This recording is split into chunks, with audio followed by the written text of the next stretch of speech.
ఒక్కసారి ఆగు. నీతో కొంచెం మాట్లాడాలి. చాలా హ్యాపీగా ఉన్నట్టున్నావు. ఇండియా గెలిచింది కదా. చాలా మంచి సెలబ్రేషన్స్, అసలు స్టేటస్లు మామూలు లేదుగా. What about you?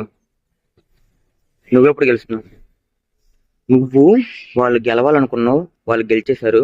వాళ్ళు వాళ్ళు గెలిచారని నువ్వు సెలబ్రేట్ చేసేసుకుంటున్నావు. కానీ నాకు నువ్వు గెలిస్తే సెలబ్రేట్ చేసుకోవాలని ఉంది. చెప్పు, ఎప్పుడు స్టార్ట్ చేస్తున్నావు? ఉం? వాళ్ళు ఎందుకు గెలిచారో తెలుసా? వాళ్ళకి క్లియర్ కట్ గోల్ ఉంది. వాళ్ళు ఒకవేళ గెలవకపోయినా సరే నువ్వేం పెడతావు? Hope for the next time. ఎందుకో తెలుసా? వాళ్ళకి గోల్ ఉంది. వాళ్ళు ఈ ఇయర్ కాకపోయినా, నెక్స్ట్ ఇయర్ కాకపోయినా, ఆ పై వచ్చి నెక్స్ట్ ఇయర్ అని గెలుస్తారు. నీకు నీకు గోల్ ఉందా? లేకపోతే పెట్టుకో. నువ్వు వాళ్ళని ఎలాగైతే సపోర్ట్ చేసావో నేను నిన్ను సపోర్ట్ చేస్తాను. నువ్వు గోల్ పెట్టుకో. ఉం? ఒకటే పాయింట్, వై నాట్ యూ?